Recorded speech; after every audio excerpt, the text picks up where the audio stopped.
নমস্কার শ্রোতা বন্ধুরা, তোমরা শুনছো হানাবাড়ি আর আমি ঋদ্ধি রয়েছি তোমাদের সঙ্গে। বিভিন্ন স্বাদের গল্প শুনতে অবশ্যই সাবস্ক্রাইব করো তোমার আমার গল্পবাড়ি হানাবাড়ি। বন্ধুরা কেমন আছো? আশা করি সবাই ভালো আছো, সবাইকে ভালো রেখেছো। আজ আবারও নিয়ে এলাম তোমাদের সামনে একটি ভয়ঙ্কর ভৌতিক গল্প, অভিজিৎ রায়ের কলমে রক্ত আলপনা। আজকে গল্প পাঠে রৌনক। চলো আর দেরি না করে গল্পটা শুরু করা যাক। আর এই গল্পের শেষেই রয়েছে এই গল্পের প্রশ্ন, তাই প্রশ্নের উত্তর দিতে ভুলো না। আর প্রশ্নের উত্তর দিতে গেলে গল্পটা অবশ্যই শেষ পর্যন্ত শোনার অনুরোধ রইল।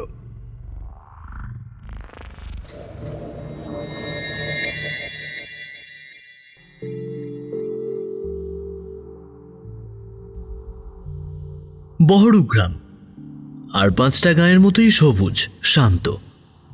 গ্রামের বুক চিরে চলে গেছে মেঠো পথ, পথের ধারে পুকুর, আমবাগান, বাঁশঝাড়। গায়ের উত্তর দিকে বিশাল কালো দিঘি, টলটলে কালো তার জল, যেন কোনো রহস্য লুকিয়ে আছে তার অতলে। দিঘির পাড় ঘেঁষে আগাছার জঙ্গল, কলমিলতা শ্যাওলার সবুজ গালিচা বিছিয়ে রেখেছে। এই কালো দিঘির পাড়েই গাঁয়ের মেয়েরা যুগ যুগ ধরে আলপনা দিয়ে আসছে নানা ব্রত পার্বণে। গাঁয়ের সবচেয়ে পুরনো মানুষ ক্ষান্ত ঠাকুমা এখনো মাঝে মাঝে হুঁকো টানতে টানতে আপন মনে বিড়বিড় করে, ও দিঘি যে সে দিঘি নয়, ওর তলায় আছে নাগিনীর 7 মহল। তবে একালের ছেলে মেয়েরা ওইসব বুড়ো মানুষের কথায় কান দেয় না। তাদের কাছে কালো দিঘি মানে ভর দুপুরে ডুব সাঁতার, আর সন্ধে নামলে দিঘির পাড়ে বসে খোলা হাওয়ায় মন জোড়ানো। এই বছরটা যেন একটু অন্যরকম। চৈত্র মাস পড়তে না পড়তেই গাঁয়ের বাতাসে কেমন একটা অচেনা গন্ধ। আর কালো দিঘির উত্তর পাড়ে, যেখানে আগে শুধু কাঁটা ঝোপ আর শেয়ালের গর্ত ছিল, সেখানে হঠাৎ করেই একটা অদ্ভুত মাটি দেখা দিয়েছে। মাটি তো মাটি, কিন্তু এই মাটির রং ঠিক মাটির মতো নয়, যেন টকটকে লাল রক্ত কেউ গুলে রেখেছে। গায়ের মেয়েরা, বিশেষ করে যারা আলপনা আঁকতে ভালোবাসে, তারা তো সেই রক্তমাটি দেখে একেবারে হৈ হৈ করে উঠল। ওলো আরতি, দেখেছিস মাটিটা? মালতী প্রায় ছুটতে ছুটতে এসে খবর দিল আরতিকে। আরতি তখন সবে দুপুরবেলা কাজ সেরে দাওয়ায় বসে পান সাজছিল। আরতি পান গালে পুড়ে বলল, কিসের মাটি রে মালতী? এমন চেঁচাচ্ছিস যেন 7 রাজার দন গুঁজে পেয়েছিস। ধনী তো কালা দিঘির উত্তর পারে যেখানটায় নতুন চর পড়েছে, সেখানে কি মাটি উঠেছে দেখে আয়। একেবারে সিঁদুরের মতো লাল, ও দিয়ে আলপনা দিলে যা দেখাবে না। চাঁপা, বকুল আর পারুলও এতক্ষণে এসে জুটেছে। চাঁপা বলল, সত্যি না কি রে? চল তো দেখে আসি। সামনে সংক্রান্তিতে তো আবার ব্রত আছে। নতুন মাটিতে আলপনা দিলে মা মনসা আরও তুষ্ট হবেন। কালা দিঘির পাড়ের মাটি, ওখানকার মাটি ভালো হবে? ঠাকুমা যে কত কি বলে। বকুল একটু সন্দিগ্ধ গলায় বলল। পারুল 5 জনের মধ্যে সবচেয়ে চুপচাপ আর চিন্তাশীল। সে বলল, আগে চল তো দেখি, না দেখে ওভাবে কিছু বলা ঠিক নয়। 5 সখী চলল কালো দিঘির দিকে। দিঘির উত্তর পাড়ে গিয়ে তারা তো অবাক। সত্যি 1 হাত জায়গা জুড়ে মাটি এমন লাল যেন কেউ আবির গুলে রেখেছে। মাটিটা হাতে নিতেই কেমন একটা ঠান্ডা মসৃণ অনুভূতি। আরতি 1 খাবলা মাটি তুলে নিয়ে বলল, আহা, কি সুন্দর রং! এ দিয়ে আলপনা দিলে যেন মনে হবে মেঝেতে রক্ত কমল ফুটেছে। ঠিক বলেছিস দিদি, আমাদের গায়ের আলপনা এবার সবার সেরা হবে। মালতীও খানিকটা মাটি নিল। তার দেখা দেখি চাঁপা আর বকুলও মাটি তুলে নিল আঁচলে। শুধু পারুল একটু ইতস্তত করছিল। বকুল জিজ্ঞেস করল, কিরে পারুল, তুই নিবি না? জানি না কেন জানিস, মাটিটা ছুঁতে কেমন গা ছমছম করছে। মনে হচ্ছে ওটা মাটি নয়, অন্য কিছু। তোর পাগলি, মাটি তো মাটি, রংটা নতুন, তাই তোর এমন মনে হচ্ছে। নে একটু নিয়ে নে, দেখবি কি সুন্দর আলপনা হয়। পারুল অনিচ্ছা সত্ত্বেও সামান্য একটু মাটি নিল। তার মনে খচখচানিটা যদিও গেল না। চৈত্র সংক্রান্তির আগের রাত। উঠোনে উঠোনে পিটুলি গোলা আর চালের গুঁড়ো দিয়ে আলপনা দেওয়ার ধুম। কিন্তু এই বছর বহুরু গ্রামের ছবিটা একটু অন্যরকম। 5 সখীর উঠোনে সেই রক্তমাটির আলপনা যেন জীবন্ত হয়ে উঠেছে। চাঁদের আলোয় সেই লাল রং আরো বেশি গাঢ়, আরো বেশি রহস্যময় লাগছে। আরতির উঠোনে ফুটে উঠেছে বিশাল এক পদ্ম, যেন পাপড়িগুলো কাঁপছে অল্প অল্প। মালতীর দাওয়ায় লতানো কলমিলতা, মনে হচ্ছে এখনই বুঝি দেওয়াল বেয়ে উঠে যাবে। চাঁপার তুলসীতলায় স্বস্তিক চিহ্ন, তার 4 কোণা থেকে যেন আগুনের আভা বেরোচ্ছে। বকুলের সদর দরজায় জোড়া মাছ, তাদের চোখ দুটো যেন জ্বলজ্বল করছে। আর পারুলের ঘরের কোণে আঁকা ছোট্ট একটা প্রজাপতি, তার পাখনা দুটো যেন একটু বেশি লাল। আলপনা আঁকা শেষ করে 5 জনেই ঘরে ফিরেছে। গভীর রাত, সারা গ্রাম ঘুমে অচেতন। শুধু আরতির ঘুম আসছে না। তার মনে হচ্ছে উঠোনের আলপনাটা যেন তাকে ডাকছে। সে বিছানা ছেড়ে উঠে দাঁড়ালো। স্বামী অঘরে ঘুমোচ্ছে। আরতি পা টিপে টিপে দরজা খুলে উঠোনে নামল। আবঝা চাঁদের আলোয় পদ্ম আলপনাটা আগের চেয়েও বড় আর উজ্জ্বল দেখাচ্ছে। আরতির মনে হলো পদ্মের মাঝখানে যে বিন্দুটা, সেটা যেন দপদপ করছে, ঠিক যেন একটা হৃৎপিণ্ড। কি অদ্ভুত! আরতি আপন মনে বলল। সে আলপনাটার দিকে এগিয়ে গেল। পদ্মের একটা পাপড়ির ওপর পা রাখতেই তার সারা শরীরে যেন একটা ঠান্ডা স্রোত বয়ে গেল। তার মনে হলো পাটা যেন কেউ টেনে ধরেছে। সে পা তোলার চেষ্টা করলো, কিন্তু পারল না। তার পা আলপনার নকশার সঙ্গে একেবারে সেঁটে গেছে। কি? আরতির গলা দিয়ে স্বর বেরোতে চাইল, কিন্তু পারল না। মনে হলো কেউ যেন তার গলা টিপে ধরেছে। সে দেখল আলপনার লাল রেখাগুলো জীবন্ত সাপের মতো কিলবিল করে তার হাত পা পেঁচিয়ে ধরেছে। ধীরে ধীরে উঠে আসছে তার কোমর, বুক, গলা পর্যন্ত।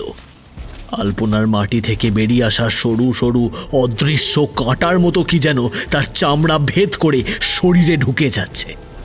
তীব্র যন্ত্রণায় তার শরীরটা কুঁকড়ে যেতে লাগলো।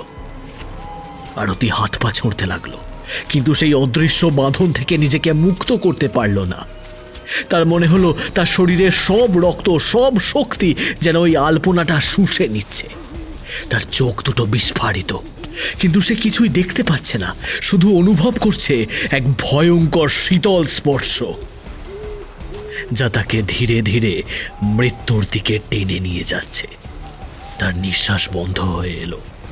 শরীরটা কয়েকবার ঝাঁকুনি দিয়ে স্থির হয়ে গেল।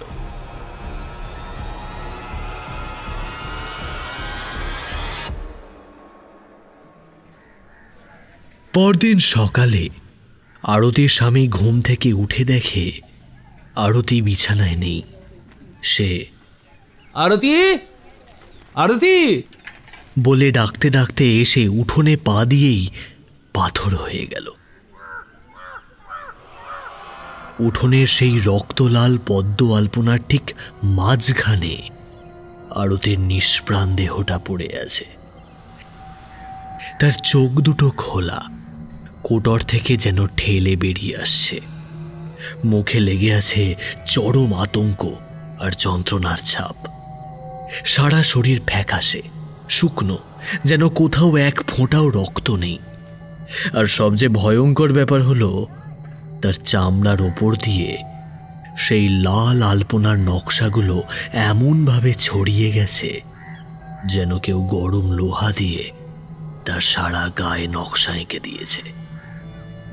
আলপনাটা আর মাটির ওপরে নেই, আরতির শরীরের সঙ্গে মিশে একাকার হয়ে গেছে। আর আগের দিনের চেয়ে আলপনাটা এখন বেশ অনেকটাই বেশি বিস্তৃত, অনেক বেশি জটিল। তার শাখা প্রশাখাগুলো যেন আরতির শরীর থেকে রস শুষে নিয়ে আরো সতেজ হয়ে উঠেছে।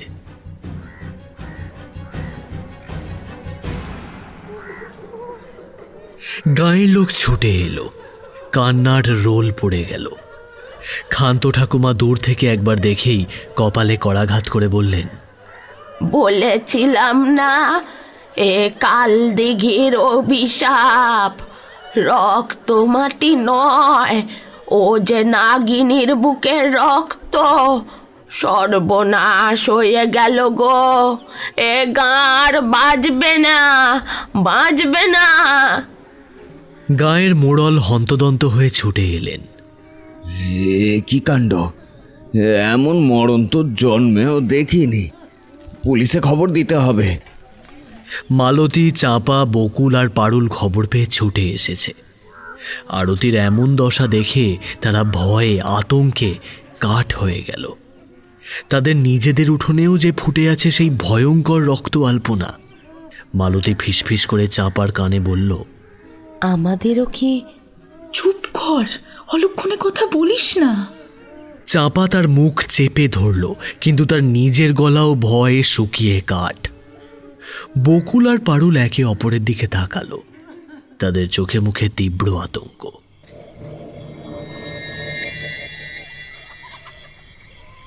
সেদিন রাতে আরতির সৎকার হলো, কিন্তু বহরু গ্রামের বাতাস থেকে ভয় আর আতঙ্কের কালো ছায়া সরল না।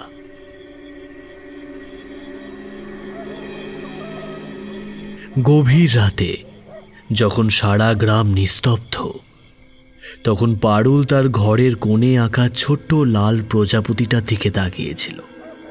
হঠাৎ তার মনে হলো প্রজাপতির ডানার লাল রংটা যেন আগের চেয়ে একটু বেশি গাঢ় হয়ে রয়েছে, আর ডানার শিরার মতো যে সরু রেখাগুলো সেগুলো যেন একটু একটু করে নড়ছে। পারুল চোখ কচলে আবার তাকালো। না, সবকিছু আগের মতোই আছে। হয়তো মনের ভুল, হয়তো আরতির জন্য দুশ্চিন্তা করতে করতে তার এমনটা মনে হচ্ছে। কিন্তু বুকের ভেতর অজানা একটা ভয় কাঁটার মতো বিঁধতে লাগলো তার।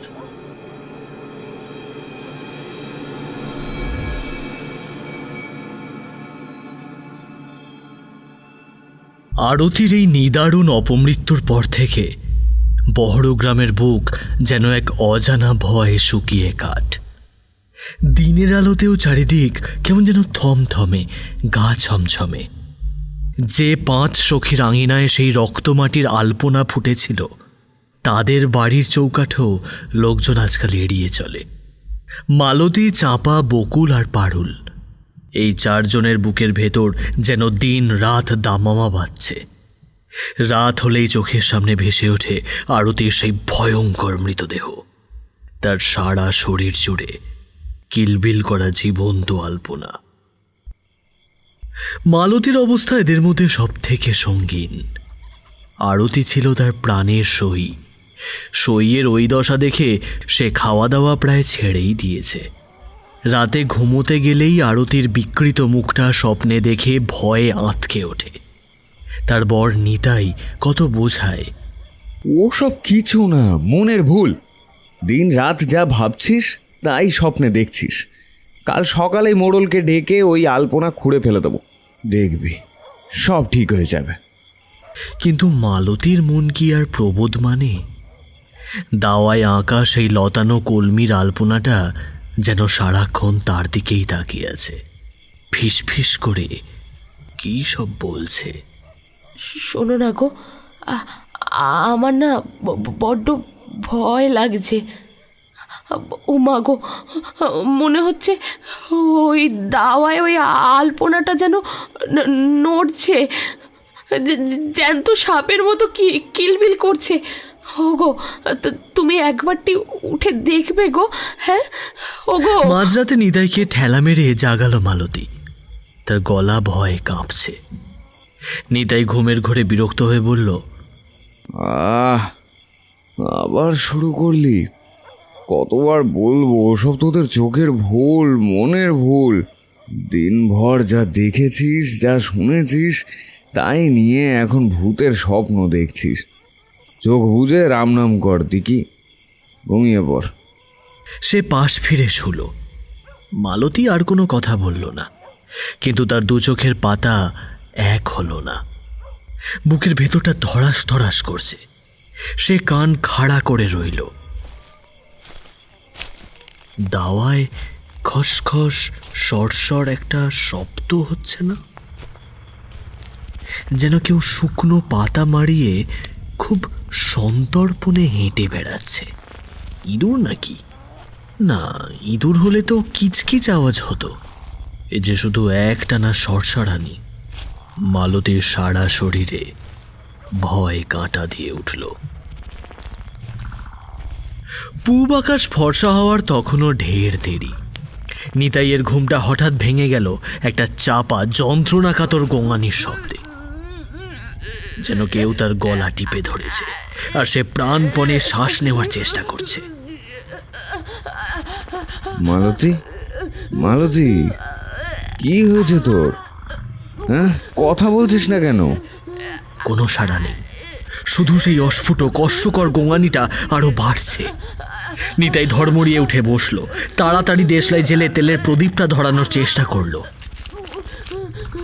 দুবার কাঠি জ্বালতে গিয়েও ভয় তার হাত কাঁপার দরুন পারল না।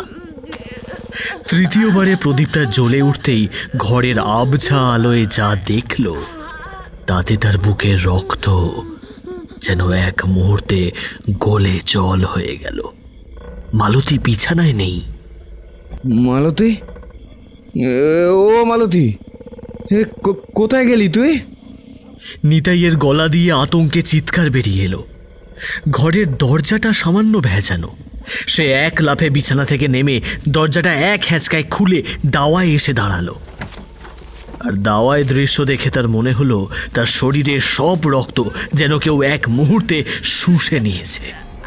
পা দুটো যেন মাটির সঙ্গে সেঁটে গেছে। দাওয়ায় আঁকা সেই রক্তবর্ণ কলমিলতার আলপনাটা আর আগের মতো শান্ত নিরীহ নেই। সেটা এখন আরো অনেক বড়, অনেক ঘন, আরো ভয়ঙ্কর হয়ে উঠেছে।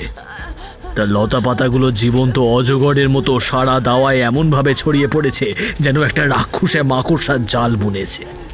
আর সেই জালের ঠিক মাঝখানে ও মাগো, মালতীর শরীরটা ঝুলছে।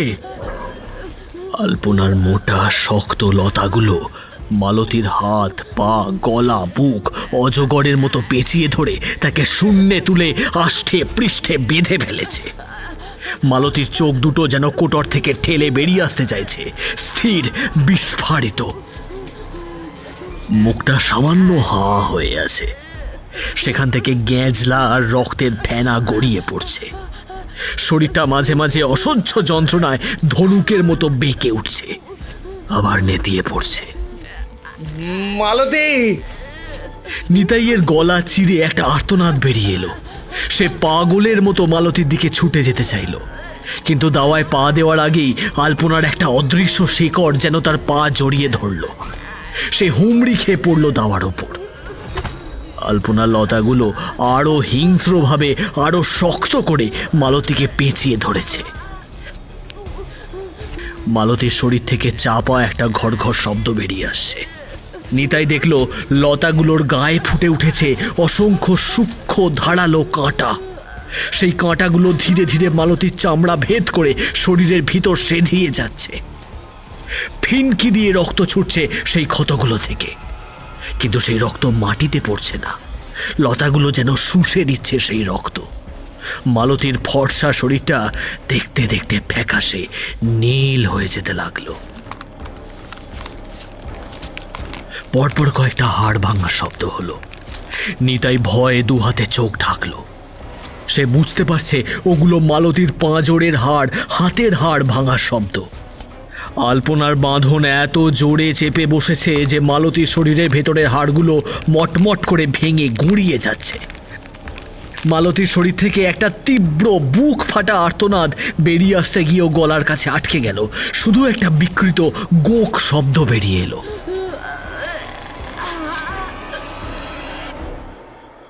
তারপর সব চুপ। মালতীর শরীরটা কয়েকবার শেষবারের মতো খিঁচুনি দিয়ে স্থির হয়ে গেল।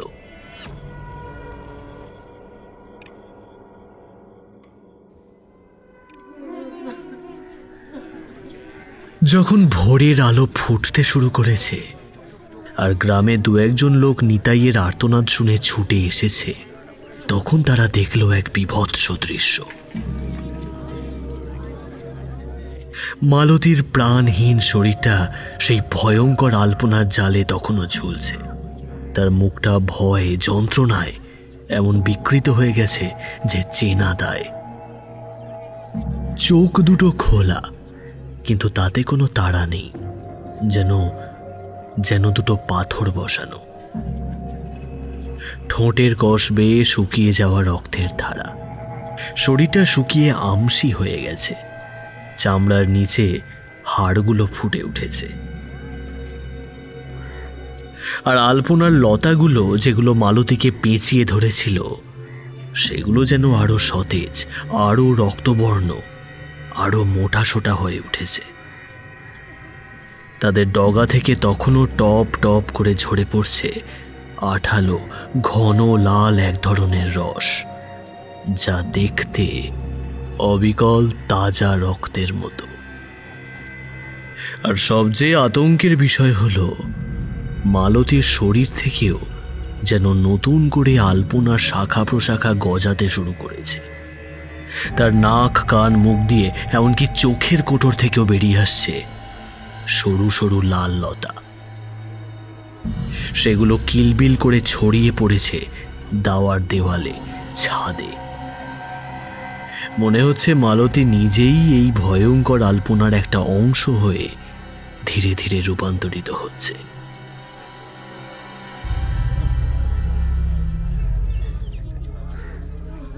চাঁপা, বকুল আর পারুল খবর পেয়ে যখন ছুটে এলো, তখন তাদের মুখ থেকে আর কথা সরল না।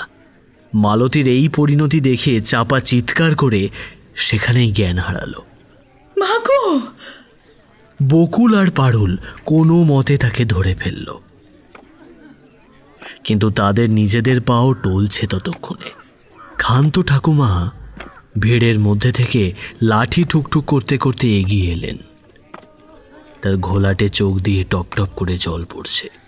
তিনি কাঁপা কাঁপা গলায় বললেন, আমি তো আগেই সাবধান করেছিলাম, এ রক্ত মাটি নয়, এ সাক্ষাৎ কালনাগিনীর বিষ। তার বুকের রক্ত দিয়ে সেই আলপনা জাগিয়েছে, তার অভিশাপ লেগেছে গায়ে। সে তার হারানো মানিকের শোধ না নিয়ে শান্ত হবে না। একে একে সবাইকে শেষ করবে, সব শুষে নেবে, সব শুষে নেবে। গায়ের মোড়ল পঞ্চানন সাপুই আর স্থির থাকতে পারলেন না। তার নিজের মুখও ভয় ফ্যাকাশে। না না না, এভাবে একটা গা উজাড় হয়ে যেতে দেওয়া যায় না। আমি আজই পাশের মুলুক থেকে গুণিন ডেকে পাঠাচ্ছি।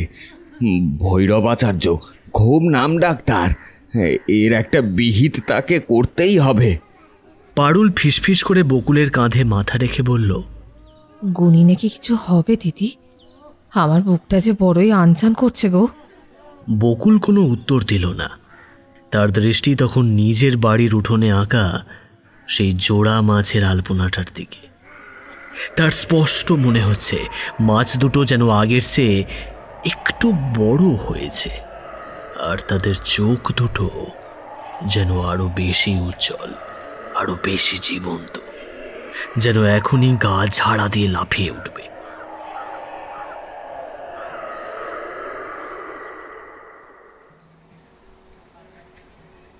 সেদিন দুপুর গড়াতে না গড়াতেই মোড়ল পাশের গ্রাম থেকে এক নাম করা গুণিন ভৈরব আচার্যকে সঙ্গে নিয়ে এলেন। ভৈরব আচার্যের বয়স হয়েছে, মাথায় কাঁচা পাকা চুল, কপালে মস্ত সিঁদুরের টিপ, গলায় রুদ্রাক্ষের মালা। এসেই তিনি প্রথমে আরতি আর মালতীর মৃতদেহ যেখানে ছিল সেই স্থান দুটি পরীক্ষা করলেন। তারপর তাদের বাড়ির আলপনাগুলো খুঁটিয়ে দেখলেন। যত দেখছেন তার মুখের ভাব ততই গম্ভীর হয়ে উঠছে।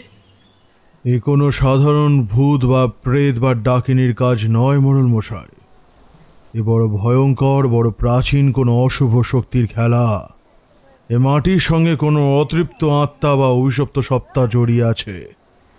যে বা যারা এই মাটি দিয়ে আলপনা এঁকেছে তাদের সকলে প্রাণ ঘোর সংশয়।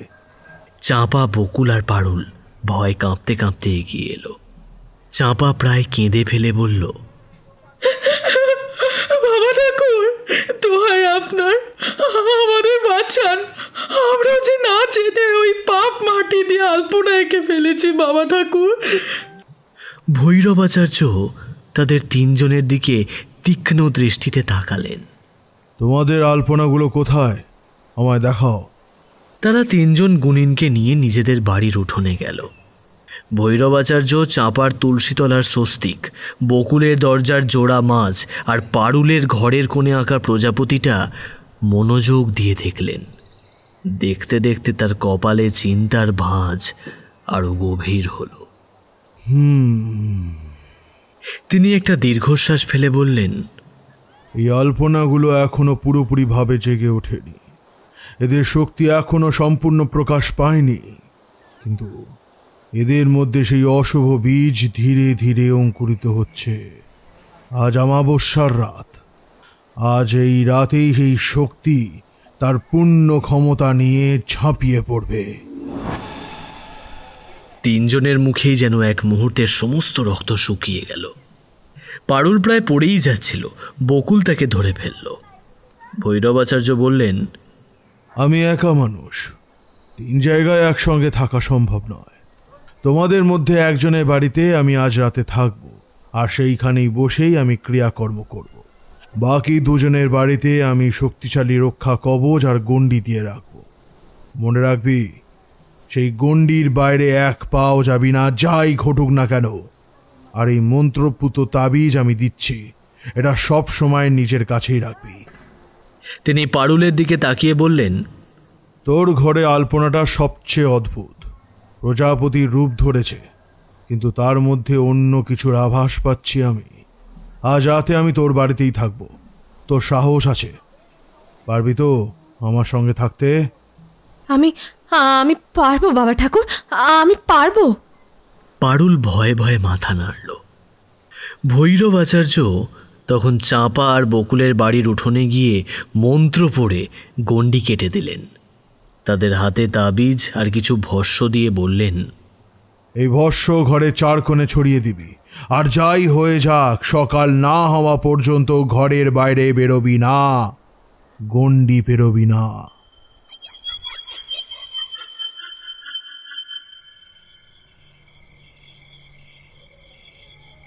অমাবস্যার রাত, যেন সমস্ত পৃথিবীর আলো কেউ এক ফুৎকারে নিভিয়ে দিয়েছে। মিশ কালো অন্ধকারে সারা গ্রাম ডুবে আছে। থেকে থেকে দূরে কোথাও শিয়ালের দল ডেকে উঠছে। সেই ডাক যেন রাতের নিস্তব্ধতাকে আরো ভয়ঙ্কর করে তুলছে। চাঁপা আর বকুল নিজেদের ঘরের দরজা জানলা বন্ধ করে ভৈরব আচার্যের দেওয়া তাবিজ বুকে জড়িয়ে বসে আছে। তাদের উঠোনে জ্বলছে মন্ত্রপুত তেলের প্রদীপ, আর তার চারপাশে আঁকা রক্ষা গণ্ডি। পারুলের ঘরেও একই অবস্থা। ঘরের এক কোণে ভৈরব আচার্য আসনে বসে চোখ বুজে মন্ত্র জপ করছেন। তার সামনে একটা ছোট্ট হোমকুণ্ডে ধিক ধিক করে আগুন জ্বলছে। তাতে থেকে থেকে তিনি আহুতি দিচ্ছেন আর ধোঁয়া উঠছে। পারুল ভয়ে জড়সড় হয়ে বিছানার এক পাশে বসে আছে। তার কেবলই মনে হচ্ছে ঘরের অন্য কোণে আঁকা সেই ছোট্ট লাল প্রজাপতিটা যেন একটু একটু করে নড়ছে। সে বারবার প্রদীপের কাঁপা কাঁপা আলোয় সেদিকে তাকাচ্ছে, কিন্তু স্পষ্ট কিছুই বুঝতে পারছে না। হয়তো মনের ভুল, হয়তো অতিরিক্ত ভয় আর দুশ্চিন্তার কারণে তার এমন মনে হচ্ছে। হঠাৎ তার নাকে একটা মিষ্টি অচেনা গন্ধ এলো। গন্ধটা বেশ তীব্র, মাদকতাময়। গন্ধটা যেন প্রজাপতিটার কাছ থেকেই আসছে। পারুল অবাক হলো। আলপনা থেকে গন্ধ বেরোচ্ছে, এ কেমন কথা? সে বিছানা থেকে নিঃশব্দে নেমে খুব সন্তর্পণে পা টিপে টিপে প্রজাপতিটার কাছে এগিয়ে এলো। ঝুঁকে ভালো করে দেখতেই তার বুকের ভেতরটা হিম হয়ে গেল। প্রজাপতির টকটকে লাল ডানার ওপরে ফুটে উঠেছে আরো দুটো ছোট্ট ছোট্ট উজ্জ্বল চোখ। চোখ দুটো পিটপিট করে জ্বলছে আর ঠিক তার দিকেই তাকিয়ে আছে। আর প্রজাপতির শরীর থেকে বেরিয়ে আসছে সরু সরু ধোঁয়ার মতো কি যেন, যা ওই মিষ্টি মাদক গন্ধটা ছড়াচ্ছে। পারুল ভয়ে চিৎকার করতে চেয়েও পারল না। তার গলাটা যেন কেউ চেপে ধরেছে। তার মনে হলো ওই ধোঁয়াটা যেন তাকে আচ্ছন্ন করে ফেলছে। তার শরীর ধীরে ধীরে অবশ হয়ে আসছে, মাথাটা ঝিমঝিম করছে। সে কি তবে ভৈরবাচার্যকে ডাকবে? কিন্তু তিনি যে গভীর ধ্যানে মগ্ন, তার যে গলা দিয়ে কোনো স্বরও বেরোচ্ছে না। প্রজাপতির সেই নতুন গজানো চোখ দুটো যেন তাকে সম্মোহন করে টানছে, তার সব প্রতিরোধ ক্ষমতা কেড়ে নিচ্ছে। সে যেন ধীরে ধীরে ওই লাল প্রজাপতিটার দিকে এগিয়ে যাচ্ছে, তার নিজের ইচ্ছার বিরুদ্ধেই। পারুলের শরীরটা যেন আর তার নিজের বশে নেই। সেই মিষ্টি মাদক গন্ধটা তার নাকে মুখে ঢুকে সব চিন্তা গুলিয়ে দিচ্ছে।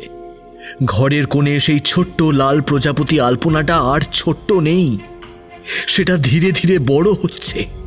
তার লাল ডানা দুটোয় ফুটে ওঠা চোখগুলো পিটপিট করে জ্বলছে, যেন যেন দুটো জ্বলন্ত কয়লা। প্রজাপতির শরীর থেকে বেরিয়ে আসা ধোঁয়াটে রেখাগুলো এখন আরো ঘন, আরো স্পষ্ট। সেগুলো কিলবিল করে এগিয়ে আসছে পারুলের দিকে, যেন অদৃশ্য কোনো সুর। বাবা ঠাকুর, বাবা ঠাকুর! পারুল মনে মনে চিৎকার করে উঠল, কিন্তু তার গলা দিয়ে এতটুকু স্বর বেরোচ্ছে না। ভৈরবাচার্য তখনও হোমকুণ্ডর সামনে স্থির বোঝা চোখে গভীর ধ্যানে মগ্ন। তার কপালে বিন্দু বিন্দু ঘাম জমেছে। প্রজাপতির ধোঁয়াটে সুরগুলো পারুলের মুখের কাছে এসে পৌঁছালো। একটা অদ্ভুত শীতল স্পর্শ তার গালে লাগলো। পারুলের মনে হলো তার শরীরের সব শক্তি কেউ নিংড়ে নিচ্ছে। তার পা দুটো অবশ, সে এক পাও নড়তে পারছে না। প্রজাপতির ডানা ঝাপটানোর একটা মৃদু শব্দ শুনতে পেল সে, আর তার সাথে সেই মিষ্টি গন্ধটা যেন আরো তীব্র হয়ে তার মস্তিষ্কের ভিতর ঢুকে যাচ্ছে। তার চোখের সামনে সব ঝাপসা হয়ে আসছে। ঠিক সেই মুহূর্তে ভৈরবাচার্য হঠাৎ চোখ খুললেন। তার চোখ দুটো আগুনের গোলার মতো জ্বলছে। তিনি গর্জন করে উঠলেন, খবরদার! পারুলের দিকে এক পাও কেউ এগোবে না। অশুভ শক্তিও। তিনি তার হাতের কোমণ্ডল থেকে খানিকটা জল নিয়ে মন্ত্র পড়তে পড়তে প্রজাপতিটার দিকে ছুঁড়ে মারলেন। জলটা প্রজাপতির গায়ে লাগা মাত্রই সেটা যেন যন্ত্রণায় ছটফট করে উঠল। তার শরীর থেকে একটা তীক্ষ্ণ হিস হিসানির মতো শব্দ বেরিয়ে এলো। ঘরের মধ্যে সেই মিষ্টি গন্ধের জায়গায় হঠাৎ করেই একটা পচা ভ্যাপসা গন্ধ ছড়িয়ে পড়ল। প্রজাপতির লাল রংটা যেন কালচে হয়ে যেতে লাগলো, আর তার ডানা দুটোয় ফুটে ওঠা চোখগুলো থেকে আগুনের ফুলকি বেরোতে লাগলো। ভৈরবাচার্য আবার হুঙ্কার দিলেন, তোর আসল রূপ আমি চিনেছি, নাগিনীর মায়া, তাই তো? আজ তো শেষ দিন। তিনি হোমকুণ্ড থেকে এক মুঠো জ্বলন্ত ভস্য তুলে নিয়ে প্রজাপতিটার দিকে ছুঁড়ে মারলেন। ভস্যটা প্রজাপতির গায়ে লাগতেই সেটা বিকট চিৎকার করে উঠল। সেই চিৎকার মানুষের গলার নয়, যেন শত শত সাপের হিসহিসানি একসঙ্গে মিশে আছে। প্রজাপতির শরীরটা দপ করে জ্বলে উঠে আবার নিভে গেল, আর তারপর সেটার প্রজাপতি রইল না। ঘরের কোণে যেখানে আলপনাটা ছিল সেখানে এখন কিলবিল করছে অসংখ্য টকটকে লাল সাপ। তাদের ফনা তোলা মাথা, জ্বলন্ত চোখ আর লকলকে জিভ। সাপগুলো হিস হিস শব্দে ভৈরব আচার্যের দিকে এগিয়ে আসতে লাগলো। পারুল ভয়ে দেওয়ালে সেঁটে গেছে, তার গলা দিয়ে কোনো স্বর বেরোচ্ছে না। ভৈরব আচার্য তার আসন থেকে উঠে দাঁড়ালেন। তার হাতে একটা ত্রিশূল, সেটা তিনি কখন বের করেছেন পারুল টেরও পায়নি। ত্রিশূলটা সাপেদের দিকে তাক করে তিনি আবার মন্ত্র পড়তে শুরু করলেন। আজ তোকে আমি এই ত্রিশূলে বিদ্ধ করে তোর সব মায়া শেষ করব।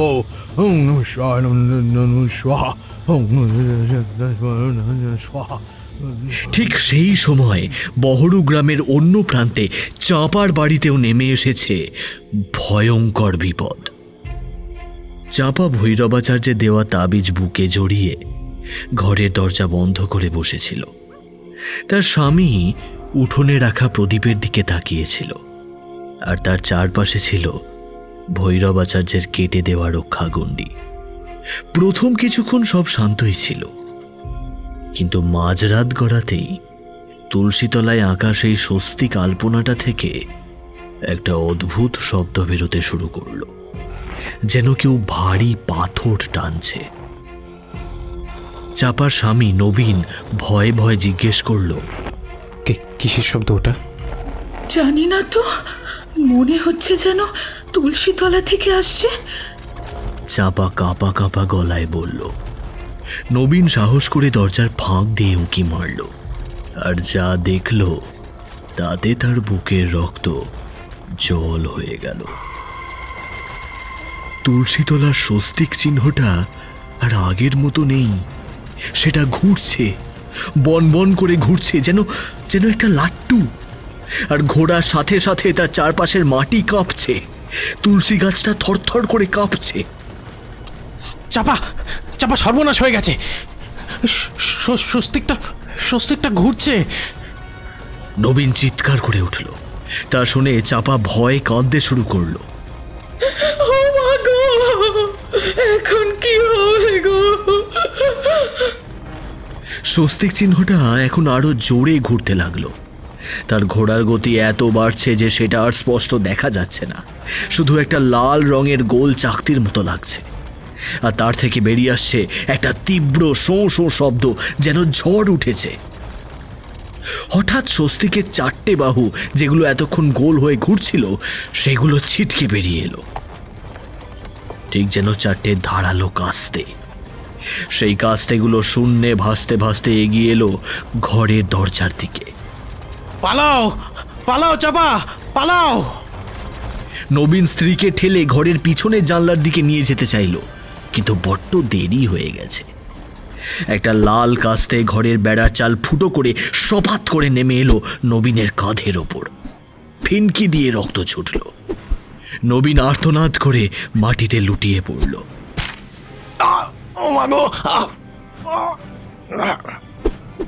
চাঁপা সেই দৃশ্য দেখে জ্ঞান হারানোর মতো হলো। সে কোনো মতে জানলার দিকে দৌড় দিল, কিন্তু আর একটা কাস্তে তার পথ আগলে দাঁড়ালো।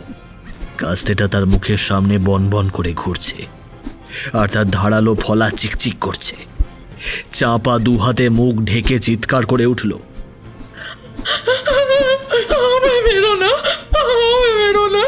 আমি কিচ্ছু করিনি আমি। কাস্তেটা যেন তার কথা শুনল, সেটা যেন এক মুহূর্তের জন্য থামল।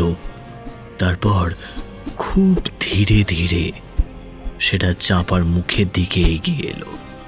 চাঁপা অনুভব করল একটা ঠান্ডা ধারালো স্পর্শ তার গালে, তারপর অসহ্য যন্ত্রণা। কাস্তেটা তার গালের চামড়া চিড়ে ভেতরে ঢুকে যাচ্ছে। রক্তে তার মুখ ভেসে যাচ্ছে। সে আর সহ্য করতে পারল না, জ্ঞান হারিয়ে লুটিয়ে পড়ল মাটিতে।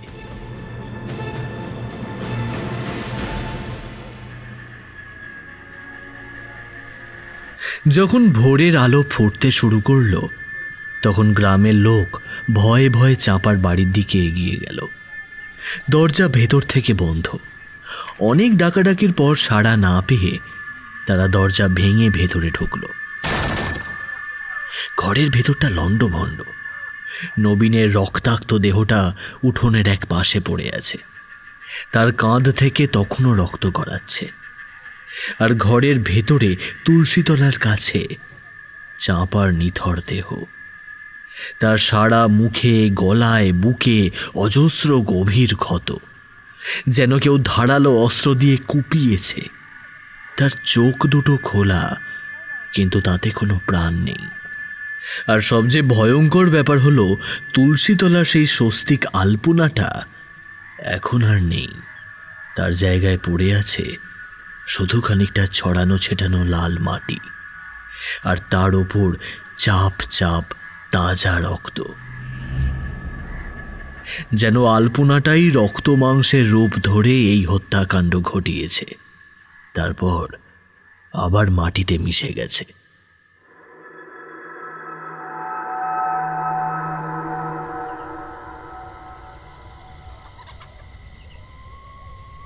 বকুল আর তার স্বামী হারাধন সারা রাত দরজায় খিল এঁটে বসেছিল।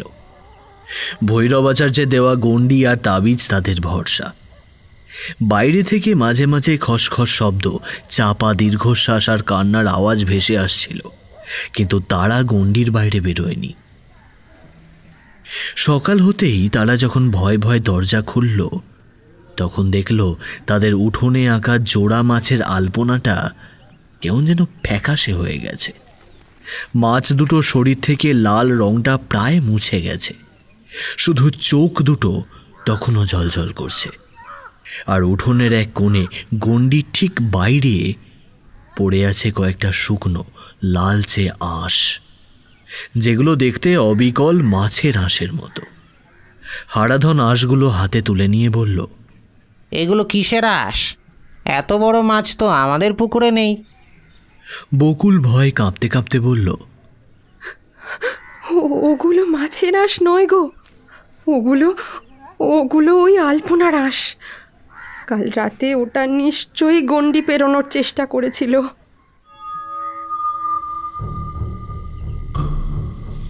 ওদিকে পারুলের ঘরে তখন ভয়ঙ্কর যুদ্ধ চলছে। ভৈরবাচার্যের মন্ত্রপুত ত্রিশূলের সামনে লাল সাপগুলো বেশিক্ষণ টিকতে পারল না। একটা একটা করে সাপ ত্রিশূলের আঘাতে ছটফট করতে করতে কালো ধোঁয়ায় মিলিয়ে যেতে লাগলো। কিন্তু যত সাপ মরছে, ঘরের কোণে সেই আলপনার উৎস থেকে যেন আরো নতুন নতুন সাপ বেরিয়ে আসছে। ভৈরবাচার্য হাঁপাচ্ছেন, তার কপাল দিয়ে দরদর করে ঘাম ঝরছে। তিনি বুঝতে পারছেন এই শক্তির উৎস বন্ধ করতে না পারলে তিনি বেশিক্ষণ প্রতিরোধ করতে পারবেন না। তিনি চিৎকার করে বললেন, পারুল, তোর ঘরে কেরোসিন তেল আছে? পারুল তখনও ভয়ে কাঁপছে। সে কোনো মতে মাথা নেড়ে জানালো, আছে। নিয়ে আয় তাড়াতাড়ি। পারুল তাড়াতাড়ি রান্নাঘর থেকে কেরোসিনের টিনটা নিয়ে এলো। ভৈরবাচার্য বললেন, এই আলপনার উপর ঢেলে দে সবটা।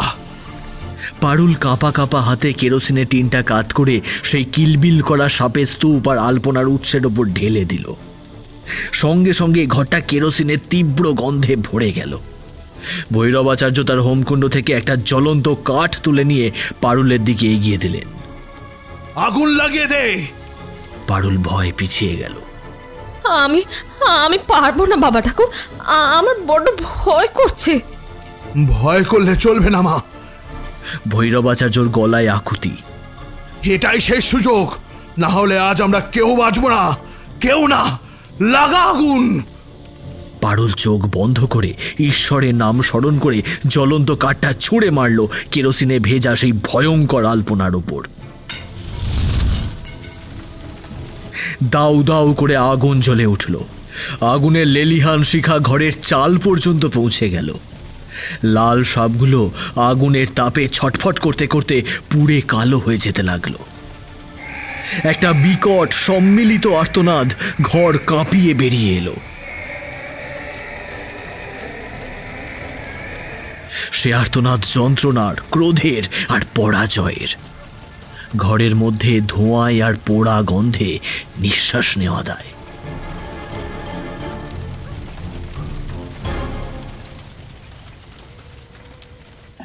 আগুন যখন ধীরে ধীরে কমে এলো তখন দেখা গেল ঘরের কোণে আলপনার আর কোনো চিহ্ন নেই, শুধু পড়ে আছে খানিকটা কালো পোড়া ছাই। আর সেই ছাইয়ের মধ্যে আবঝা চাঁদের আলোয় চকচক করছে ছোট্ট একটা জিনিস। ভৈরবাচার্য উঠে গিয়ে জিনিসটা হাতে তুলে নিলেন। একটা পুরনো বিবর্ণ পাথরের লকেট।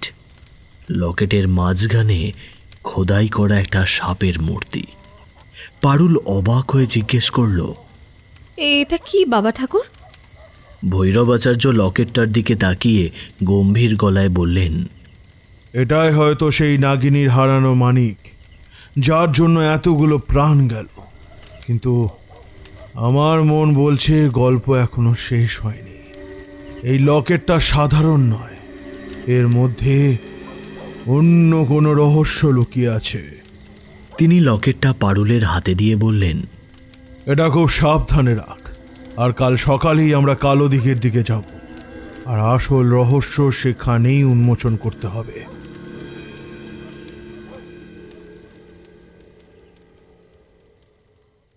অমাবস্যার সেই বিভীষিকাময় রাত কেটে দিনের আলো ফুটেছে, কিন্তু বহরু গ্রামের আকাশ থেকে যেন জমাট বাঁধা আতঙ্ক সরেনি। বাতাসে পোড়া মাংসের গন্ধ, কেরোসিনের কটু গন্ধ আর চাপা ভয়ের হিমেল স্রোত। পারুলের ঘরের কোণে পড়ে থাকা কালো ছাই আর তার মধ্যে কুড়িয়ে পাওয়া সেই অদ্ভুত দর্শনের পাথরের লকেট এক নতুন রহস্যের জাল বুনেছে।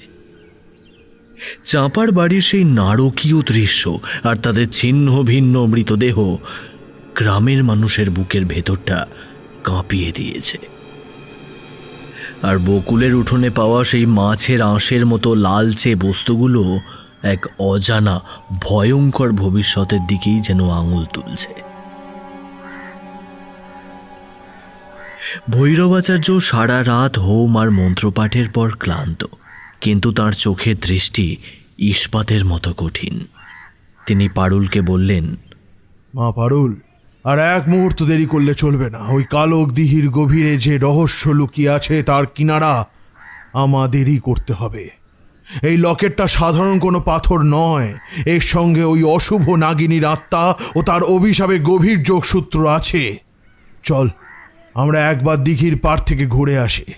এর উৎস খুঁজে বের করতে না পারলে এই অভিশাপ থেকে গায়ের মুক্তি নেই। পারুলের বুকটা ভয় কেঁপে উঠল। কালা দিঘি, সেই অভিশপ্ত দিঘি যার অভিশপ্ত মাটি থেকে এই সর্বনাশা আলপনার জন্ম। কাল রাতে যা দেখেছে তারপর আর ওই দিঘির দিকে তাকাতেও তার বুক কাঁপে। কিন্তু ভৈরব আচার্যের মুখের দিকে তাকিয়ে সে আর না বলতে পারল না। এই মানুষটা কাল রাতে নিজের প্রাণের ঝুঁকি নিয়ে তাকে না বাঁচালে আজ হয়তো তার অবস্থাও আরতি বা মালতীর মতোই হতো। পারুল কাঁপা কাঁপা গলায় বলল, আমি তৈরি বাবা ঠাকুর, কিন্তু বকুল দিদির কি হবে? ওর উঠোনে যে রক্তমাটির আলপনা। ভৈরবাচার্য একটা দীর্ঘশ্বাস ফেলে বললেন, আমি বকুলের বাড়ি চারপাশে আরো শক্তিশালী রক্ষা গণ্ডি দিয়ে এসেছি, আর এই মন্ত্রপুত ভস্য ওর ঘরের দরজায় ছড়িয়ে দিতে বলেছি।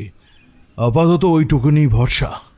কিন্তু মনে রাখিস, যতক্ষণ না আমরা ওই অভিশাপের মূল উপড়ে ফেলতে পারছি ততক্ষণ কেউই পুরোপুরি নিরাপদ নই। আমাদের আগে ওই নাগিনীর শক্তি ও তার অভিশাপের উৎসটা বের করতেই হবে।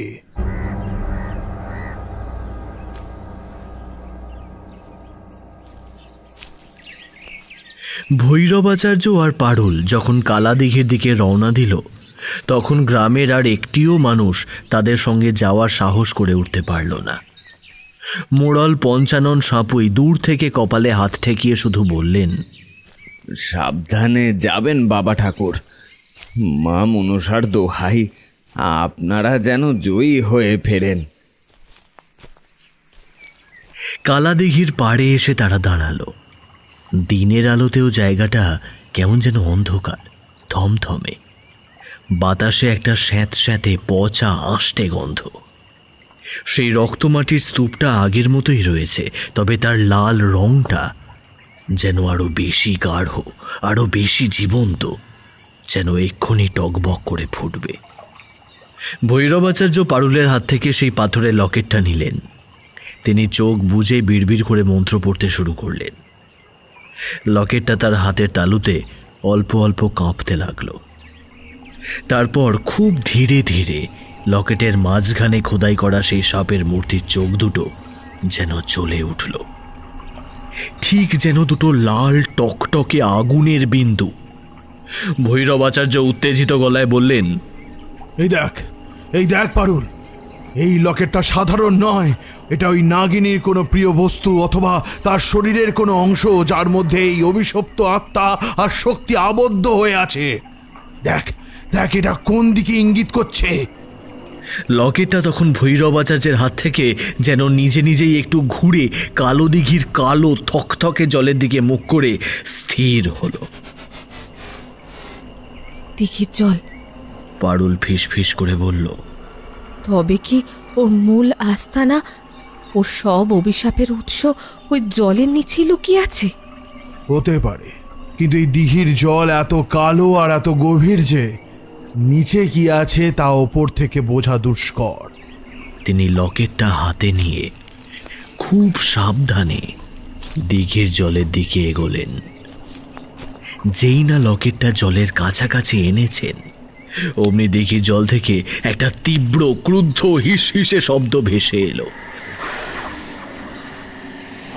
আর জলের উপরিতলে কয়েকটা বড় বড় বুদবুদ উঠে সশব্দে ফেটে গেল, যেন জলের নিচে থাকা কোনো জীবন্ত সত্তা তাদের উপস্থিতি টের পেয়ে ক্রুদ্ধ হয়ে উঠেছে। ঠিক সেই সময় বহরু গ্রামের অন্য প্রান্তে বকুলের বাড়িতে এক ভয়ঙ্কর নারকীয় ঘটনা ঘটছিল।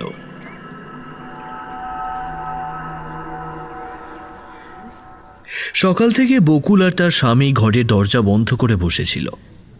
ভৈরবাচার্যের দেওয়া রক্ষাগণ্ডি আর তাবিজ তাদের একমাত্র ভরসা। কিন্তু বেলা বাড়ার সাথে সাথে বকুলের শরীরটা কেমন যেন করতে লাগলো। তার সারা গায়ে প্রথমে অসম্ভব চুলকানি শুরু হলো, তারপর চামড়া শুকিয়ে খসখস করতে লাগলো, যেন পুরনো সাপের খোলস। ওগো ওগো, আমার কি হচ্ছে গো? বকুল যন্ত্রণায় ছটফট করতে করতে তার স্বামীকে বলল। তার গলা দিয়ে যেন মানুষের স্বর বেরোচ্ছে না, কেমন যেন একটা ঘষঘষে আওয়াজ। আমার সারা গা যেন পুড়ে যাচ্ছে, আর চামড়াগুলো দেখো কেমন শক্ত হয়ে আঁশের মতো হয়ে যাচ্ছে।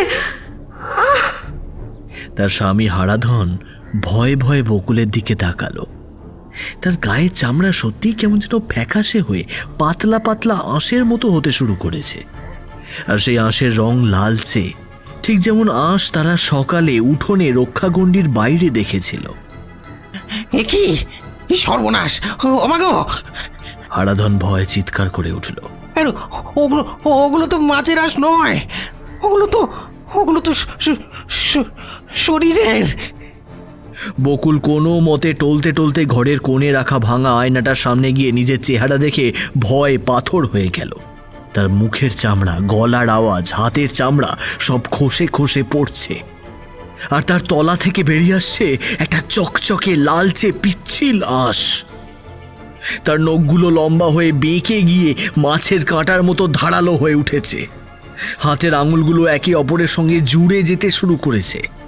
পায়ের পাতা চ্যাপ্টা হয়ে মাছের পাকনার মতো হয়ে যাচ্ছে। আমায় বাঁচাও, আমায় বাঁচাও, আমায় বাঁচাও! বকুল বিকট অমানসিক গলায় চিৎকার করতে লাগলো। তার গলার স্বর আর মানুষের মতো নেই, কেমন যেন ঘর ঘরে জ্বলিও একটা শব্দ বেরোচ্ছে। হারাধন ভয় কাঁপতে কাঁপতে দরজা খুলে, কে আছো গো, বাঁচাও, ওরে বাবা রে, কে আছো, বাঁচাও, ওরে বাঁচাও, বাবারে। গ্রামের লোককে ডাকতে লাগলো, কিন্তু সেই যখন গ্রামের কয়েকজনকে সঙ্গে নিয়ে ফিরে এলো তখন বকুলের ঘরের দরজা ভেতর থেকে এমনভাবে বন্ধ হয়ে গেছে যেন কেউ বিশাল পাথর দিয়ে আটকে দিয়েছে। আর ভেতর থেকে ভেসে আসছে একটা অদ্ভুত ছপাত ছপাত শব্দ, জলের ঝাপটার আওয়াজ আর চাপা যন্ত্রণাকাতর গোঙানির মতো ভয়াল একটা শব্দ। গ্রামের লোক জড়ো হয়ে দরজা ভাঙার চেষ্টা করলো, কিন্তু দরজাটা যেন লোহার মতো শক্ত, কিছুতেই ভাঙা যাচ্ছে না। অনেক চেষ্টার পর গায়ের জোয়ান মরদরা মিলে দরজাটা এক ধাক্কায় ভেঙে ফেলল। তখন ঘরের ভেতরকার দৃশ্য দেখে উপস্থিত সকলের শরীরের রক্ত জল হয়ে গেল। ভয়ে তাদের গলা দিয়ে স্বর সরল না। মেঝের মধ্যে থই থই করছে জল, কেউ যেন কয়েকশো ঘড়া জল ঢেলে দিয়েছে। কোথা থেকে এত জল এলো কেউ জানে না। আর সেই জলের মধ্যে যে জিনিসটা বীভৎসভাবে ছটফট করছে সেটা আর যাই হোক মানুষ নয়, একটা বিশাল লালচে রঙের মাছ, প্রায় মানুষের মতো লম্বা। তার সারা শরীর চকচকে শক্ত পুরু আঁশে ঢাকা, পিঠের ওপর গজিয়েছে ধারালো করাতের মতো কাঁটা। বিরাট হাঁ, সেই হাঁয়ের ভেতর ষাট ষাট তীক্ষ্ণ সুচালো দাঁত, আর তার চোখ দুটো, ও মাগো, তার চোখ দুটো অবিকল বকুলের চোখের মতো। সেই একই আতঙ্ক, সেই একই অসহ্য যন্ত্রণা।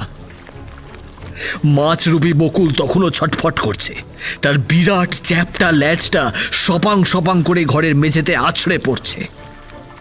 আর মুখ দিয়ে বেরিয়ে আসছে চাপা ঘর ঘরে একটা শব্দ, যেন সে কিছু বলতে চাইছে কিন্তু পারছে না। তার শরীর থেকে তীব্র একটা আঁশটে পচা গন্ধ বেরোচ্ছে।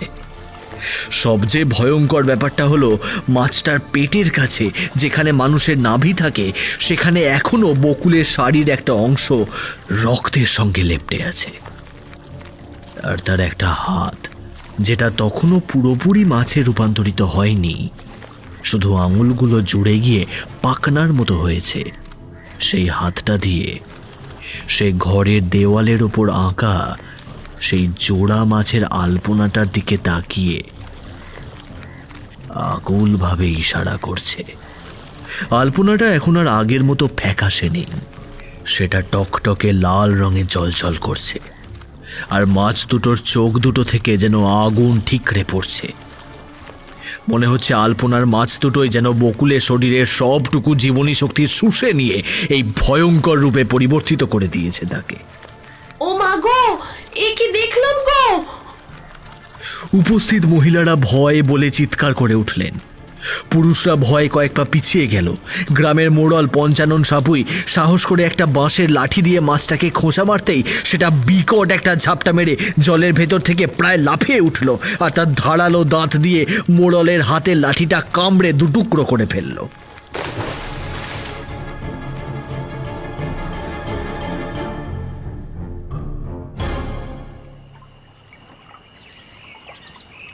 ওদিকে কালা দিঘির পাড়ে ভৈরবাচার্য আর পারুল তখনও সেই লকেটের রহস্য বোঝার চেষ্টা করছে। হঠাৎ পারুলের নজর পড়ল দিঘির যেখানটায় বুদবুদ উঠছিল সেখানকার জল যেন একটু সরে সরে যাচ্ছে, খুব ধীরে ধীরে। দিঘির কালো জলস্তর যেন নেমে যাচ্ছে। বাবা ঠাকুর, ও বাবা ঠাকুর, দেখুন না, দিঘির জল কেমন কমে যাচ্ছে। পারুল উত্তেজিত হয়ে বলল। ভৈরবাচার্য অবাক হলেন। তাই তো, কিন্তু কিভাবে? এ তো কোনো সাধারণ ঘটনা নয়, নিশ্চয়ই ওই লকেটের প্রভাবেই এমন হচ্ছে। জলস্তর নামতে নামতে একসময় দিঘির মাঝখানে একটা ছোট্ট মাটির ঢিবির মতো জেগে উঠল, আর সেই ঢিবির ওপর ঘন কালো পাঁকের মধ্যে কিছু একটা চকচক করছে। ওটা ওটা কি? পারুল আঙুল দিয়ে দেখালো। ভৈরবাচার্য তার ঝুলি থেকে একটা লম্বা বাঁশের লাঠি বের করলেন। লাঠির ডগায় একটা লোহার আঁকশি বাঁধা। তিনি খুব সাবধানে সেই আঁকশি দিয়ে পাঁকের মধ্যে থেকে জিনিসটা টেনে তোলার চেষ্টা করলেন। অনেক চেষ্টার পর যেটা উঠে এলো সেটা দেখে ভৈরবাচার্যের চোখ কপালে উঠল। একটা পুরনো শ্যাওলা ধরা পিতলের সিন্দুক। সিন্দুকের ডালাটা একপাশে ভাঙা, আর তার ভেতর থেকে উঁকি মারছে আরও কয়েকটা পুরনো দিনের সোনার গয়না, মোহর, আর একটা অদ্ভুত দর্শন, সাপের ফনার মতো দেখতে মুকুট। নাগিনীর হারানো ধন, ক্ষান্ত ঠাকুমার কথাই তাহলে সত্যি? পারুলের গলা দিয়ে অস্ফুট স্বর বেরিয়ে এলো। ভৈরবাচার্য বললেন, হ্যাঁ মা, এই সেই অভিশপ্ত ঐশ্বর্য যার লোভে এককালে রাজাই নাগিনীকে অপমান করেছিল, তার সন্তানদের হত্যা করেছিল। এই সেই ধন যার শোকে আর ক্রোধে নাগিনী অভিশাপ দিয়েছিল। এই জিনিসগুলো কোনো সাধারণ গয়না বা মোহর নয়, এগুলোর মধ্যে জড়িয়ে আছে নাগিনীর আত্মা আর তার শক্তি। এই সিন্ধুক আর এর ভেতরের জিনিসগুলোই হলো সেই অভিশাপের মূল কেন্দ্র। ওই রক্ত মাটি ছিল সেই অভিশাপের প্রকাশ, আর আলপনাগুলো হলো সেই শক্তি, যে শক্তি মানুষের কাছে পৌঁছে দেবার পথ। নিরীহ প্রাণগুলো ওই নাগিনীর বহু পুরনো ক্রোধ আর যন্ত্রণার শিকার হয়েছে, কারণ এই ধন সম্পদ তার কাছ থেকে কেড়ে নেওয়ার চেষ্টা হয়েছিল। তিনি সিন্দুকের ভেতর থেকে সাপের ফনার মতো মুকুটটা হাতে তুলে নিলেন। মুকুটটা হাতে নেওয়া মাত্রই পারুলের হাতে থাকা সেই পাথরের লকেটটা তীব্রভাবে জ্বলে উঠে গরম হয়ে গেল। পারুল যন্ত্রণায় লকেটটা ফেলে দিল। লকেটটা মাটিতে পড়ে কয়েকবার পাক খেয়ে ঠিক সেই মুকুটটার দিকে মুখ করে স্থির হলো। আর তারপর একটা অদ্ভুত ঘটনা ঘটল। লকেটের সাপের চোখ দুটো থেকে দুটো সরু লাল আলোর রেখা বেরিয়ে এসে মুকুটের ওপর পড়ল। মুকুটটাও সঙ্গে সঙ্গে কাঁপতে শুরু করলো, আর তার গা থেকে শ্যাওলাগুলো ঝরে পড়তে লাগলো। তার ভেতরের ম্লান জ্যোতি ধীরে ধীরে উজ্জ্বল হতে লাগলো।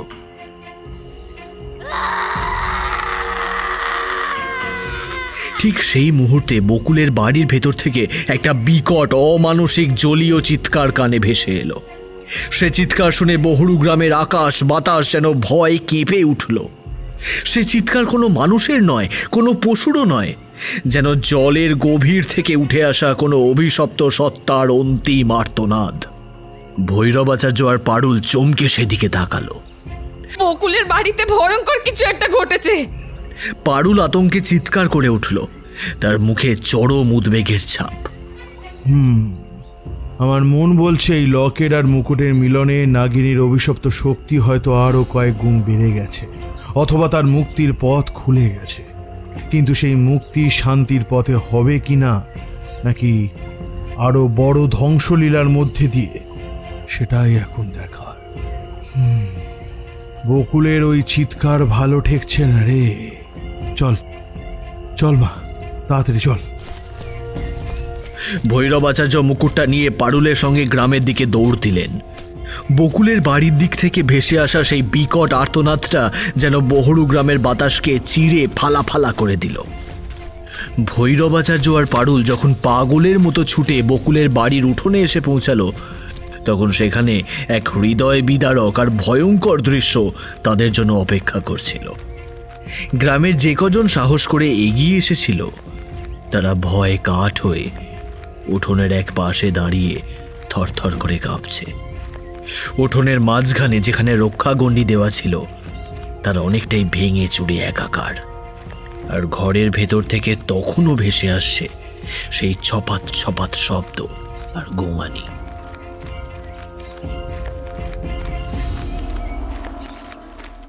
কি হয়েছে এখানে? বকুল কোথায়? ভৈরবাচার্য ভিড় ঠেলে এগিয়ে যেতে যেতে চিৎকার করে উঠলেন। হারাধন, বকুলের স্বামী, তখন উঠোনের এক কোণে বসে বুক চাপড়ে কাঁদছে। সে কোনো মতে আঙুল তুলে ঘরের দিকে দেখালো। ভৈরবাচার্য আর পারুল একরকম দৌড়ে ভাঙা দরজা দিয়ে ঘরের ভেতরে ঢুকলো। ঘরের মেঝে তখনও জলে থই থই করছে, আর সেই জলের মধ্যে আছড়ে পড়েছে বকুলের সেই ভয়ঙ্কর মাছরূপী শরীরটা। কিন্তু এখন তার ছটফটানি অনেক কমে এসেছে। শরীরটা কেমন যেন নিস্তেজ হয়ে আসছে। তার বিরাট গোল চোখ দুটো পারুল আর ভৈরব আচার্যের দিকে স্থির। সেই চোখে অসহ্য যন্ত্রণা আর বাঁচার আকুতি। বাবা ঠাকুর, বাবা ঠাকুর, দেখুন না, ওর ওর শরীরটা কেমন যেন কালো হয়ে যাচ্ছে। আর আলপনাটা, দেয়ালের আলপনাটা দেখুন না বাবা ঠাকুর। ভৈরবাচার্য দেওয়ালের দিকে তাকালেন। সেই জোড়া মাছের রক্তবর্ণ আলপনাটা আর আগের মতো উজ্জ্বল নেই। তার রংটা কেমন যেন ফ্যাকাশে মরা হয়ে গেছে। আর আলপনার মাছ দুটোর চোখ থেকে যে আগুন ঠিকরে পড়ছিল সেটাও নিভু নিভু। ভৈরবাচার্য আপন মনে বললেন, নাগিনীর অভিশাপ এখনো তীব্র। ওই আলপনার মধ্যেই সে বকুলের শরীরের শেষ জীবনটুকু শুষে নিচ্ছে। এখন কিছু না করলে ওকে আর বাঁচানো যাবে না। তার দৃষ্টি পড়ল নিজের ঝুলিতে রাখা সেই সাপের ফোনার মতো মুকুট আর পারুলের হাতে থাকা পাথরের লকেটটার ওপর। তার অভিজ্ঞ চোখ বুঝতে পারল এই দুটি বস্তুই সাধারণ নয়। এদের মধ্যে কোনো দৈব বা প্রাচীন শক্তি নিহিত আছে। তিনি দ্রুত পারুলকে বললেন, মা পারুল, ওই লকেটটা আমায় দে। আর হারাধন, তুমি এক্ষুনি কিছু শুকনো কাঠ, 4টে ইট আর ঘুঁটে জোগাড় করে নিয়ে আসো। ঘরের মাঝখানে আগুন জ্বালাতে হবে। হারাধন কাঁদতে কাঁদতে ছুটে গেল কাঠ আনতে। পারুল তার কোমর থেকে লকেটটা খুলে ভৈরবাচার্যের হাতে দিল। ভৈরবাচার্য লকেট আর মুকুটটা দুই হাতে ধরে চোখ বুজে মন্ত্রপাঠ শুরু করলেন। তার মন্ত্রের তেজে লকেট আর মুকুট থেকে একটা মৃদু আলোকরশ্মি বিচ্ছুরিত হতে লাগল। কাঠ এসে পৌঁছলে ভৈরবাচার্য ঘরের মাঝখানে বকুলের মাছরূপী শরীরটার খুব কাছে একটা ছোট্ট অগ্নিকুণ্ড তৈরি করলেন। আগুন জ্বলে উঠতেই তিনি সেই লকেট আর মুকুট আগুনের শিখার উপর ধরে বিশেষ মন্ত্রে আহুতি দিতে লাগলেন। তিনি কখনো নাগ দেবীর কাছে ক্ষমা প্রার্থনা করছেন, কখনো বা অভিশপ্ত আত্মাকে শান্ত করার জন্য অনুরোধ করছেন। তার কপাল দিয়ে দরদর করে ঘাম ঝরছে, চোখ দুটো লাল হয়ে উঠেছে। ভৈরব আচার্যের মন্ত্রপাঠ আর উপাচার যত বাড়ছে, লকেট আর মুকুট থেকে বেরিয়ে আসা আলোক রশ্মি ততই তীব্র হয়ে উঠছে। সেই আলোক রশ্মি সরাসরি গিয়ে পড়ছে বকুলের মাছরূপী শরীরটার উপর। আলোটা শরীর স্পর্শ করা মাত্রই মাছরূপী বকুল যন্ত্রণায় বিকট চিৎকার করে উঠল। তার শরীরটা প্রবলভাবে ছটফট করতে লাগলো, যেন গরম তেলে কেউ জীবন্ত মাছ ছেড়ে দিয়েছে। বাবা ঠাকুর, ও যে আরো বেশি কষ্ট পাচ্ছে। পারুল ভয়ে চিৎকার করে উঠল। ভৈরবাচার্য দাঁতে দাঁত চেপে বলল, চুপ কর মা, চুপ কর। অভিশাপ যখন শরীর ছাড়ে তখন একটু তো কষ্ট হবেই বল। মনের জোর রাখ মা, মনের জোর রাখ। তিনি আরো জোরে মন্ত্রপাঠ করতে লাগলেন। লকেট আর মুকুটের আলোয় বকুলের মাছের মতো শরীরটা কাঁপতে শুরু করলো। তার লালচে আঁশগুলো ধীরে ধীরে খসে পড়তে লাগলো, আর সেই আঁশের তলা থেকে বেরিয়ে আসতে লাগলো ফ্যাকাশে মানুষের চামড়া। তার চ্যাপটা ল্যাজটা ধীরে ধীরে সংকুচিত হয়ে মানুষের পায়ের মতো আকৃতি নিতে লাগলো। পিঠের ধারালো কাঁটাগুলো মিলিয়ে যেতে লাগলো। ঘরের ভেতর একটা তীব্র আষ্টে গন্ধের সাথে পোড়া গন্ধও মিশে গেল। দেওয়ালে সেই রক্ত মাছের আলপনাটা দপ করে একবার জ্বলে উঠেই কালো ধোঁয়ায় ঢেকে গেল। তারপর ধীরে ধীরে মিলিয়ে যেতে শুরু করল। ভৈরবাচার্যের মুখে ক্লান্তির ছাপ, কিন্তু চোখে জয়ের দ্যুতি। তিনি বুঝতে পারছেন তার উপাচার কাজ করছে। কয়েক মুহূর্ত শ্বাস রুদ্ধকর প্রতীক্ষার পর সেই ভয়ঙ্কর মাছটা আর নেই। তার জায়গায় ঘরের ভিজে মেঝেতে অর্ধনগ্ন অবসন্ন অবস্থায় পড়ে আছে বকুল। তার সারা শরীর ফ্যাকাশে দুর্বল, কিন্তু সে আবার মানুষ। তার চোখ দুটো বোঝা, কিন্তু বুকটা ধীরে ধীরে ওঠানামা করছে। সে বেঁচে আছে। হারাধন ছুটে এসে বকুলের পাশে বসে তাকে জড়িয়ে ধরে কান্নায় ভেঙে পড়ল। গ্রামের লোকেরাও এই অলৌকিক দৃশ্য দেখে বিস্ময়ে হতবাক। কেউ কেউ ভয় পিছিয়ে গেল, কেউ বা কপালে হাত ঠেকিয়ে ভৈরব আচার্যকে প্রণাম করল।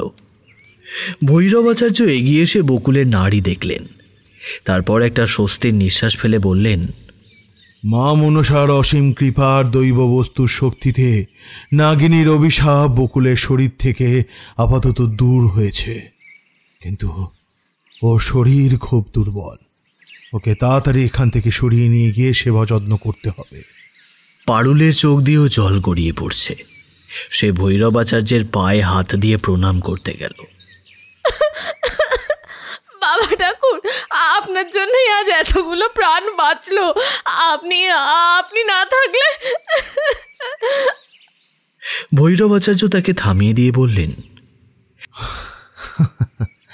আমি নিমিত্ত মাত্র, সবটা ঈশ্বরের ইচ্ছা আর তোর সাহস। তবে আমার মন বলছে বিপদ এখনো পুরোপুরি কাটেনি। নাগিনীর মূল অভিশাপ এখনো কালো দিঘির গভীরে সক্রিয়। কেন বাবা ঠাকুর? বকুল দিদি তো। পারুল অবাক হয়ে বলল। ভৈরবাচার্য হাতের মুকুট আর কোমরের ঝুলি থেকে বের করা পারুলের দেওয়া লকেটটার দিকে তাকিয়ে বললেন, ওই লকেট আর মুকুট এই দুটোই হলো নাগিনীর শক্তি, আর তার আত্মা তার সঙ্গে জুড়ে আছে।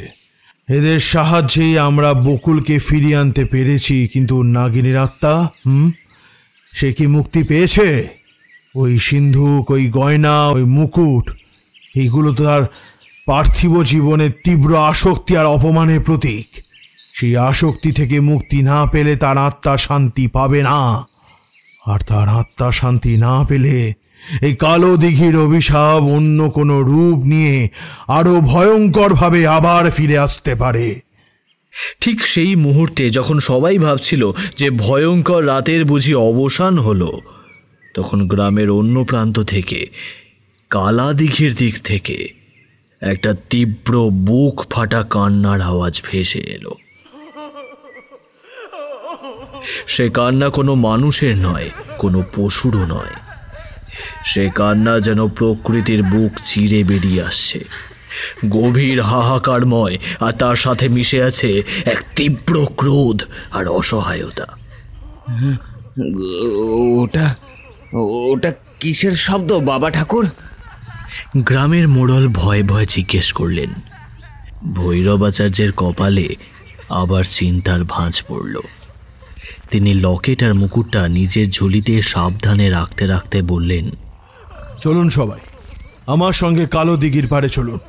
মনে হচ্ছে নাগিনীর আত্মা তার হারানো জিনিস ফিরে পাবার জন্য আকুল হয়ে উঠেছে, অথবা তার অভিশপ্ত শক্তি নতুন করে জেগে উঠেছে। আজ রাতেই এর একটা হেস্তনেস্ত করতেই হবে। এই লকেট আর মুকুট ছাড়া তাকে শান্ত করা যাবে না। গ্রামের লোক ভয় কাঁপতে কাঁপতে ভৈরব আচার্যের পিছন পিছন কালা দিঘির দিকে চলল। পারুলও গেল তাদের সঙ্গে। বকুলকে তার স্বামী আর কয়েকজন মহিলা মিলে সেবা করার জন্য নিয়ে গেছে। কালা দিঘির পাড়ে এসে তারা দেখল দিঘির জল আর আগের মতো কালো নেই, সেটা টকটকে লাল হয়ে গেছে, যেন কেউ রক্ত গুলে দিয়েছে। আর দিঘির মাঝখান থেকে উঠে আসছে সেই বুক ফাটা কান্নার আওয়াজ। জলের উপরিতল থেকে বেরিয়ে আসছে ঘন কালো ধোঁয়া, যা সাপের মতো কিলবিল করে আকাশের দিকে উঠে যাচ্ছে। নাগিনী জেগে উঠেছে! ভৈরবাচার্য চিৎকার করে উঠলেন। তার সব শক্তি নিয়ে সে আজ আমাদের মুখোমুখি হবে। সবাই আমার পিছনে থাকুন, আর কেউ এক পাও নড়বেন না। তিনি তার ঝুলি থেকে সেই সাপের ফনার মতো মুকুট আর পাথরের লকেটটা বার করলেন। তারপর দিঘির পাড়ে পরিষ্কার একটু জায়গা দেখে আসন পেতে বসলেন। সামনে ছোট্ট করে আগুন জ্বালালেন, তাতে কিছু মন্ত্রপুত কাঠ, ঘি আর ভেষজ আহুতি দিলেন। তার গম্ভীর মন্ত্রোচ্চারণে চারপাশের বাতাস কেঁপে উঠতে লাগলো।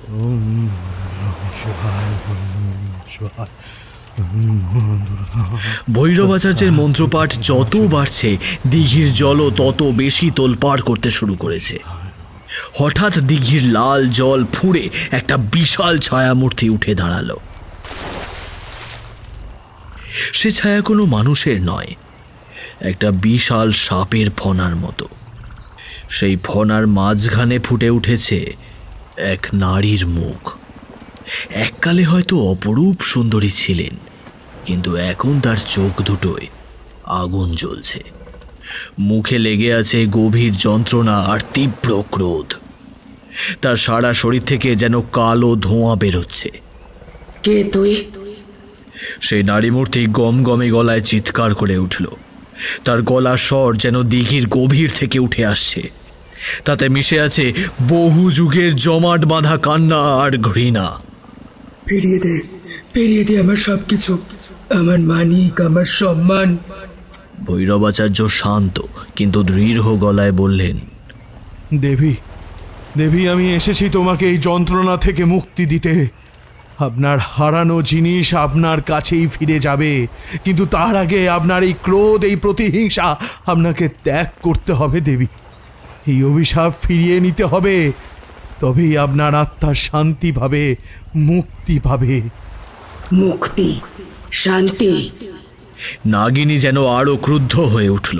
তার ফনাটা আরো উঁচু হলো, চোখ থেকে যেন আগুনের হলকা বেরিয়ে আসতে লাগলো। আমার সন্তানদের হত্যা করা হয়েছে, আমার সম্মান ধুলোয় মিশিয়ে দেওয়া হয়েছে, আমার বুকের রক্ত দিয়ে এই মাটি অভিশপ্ত হয়েছে।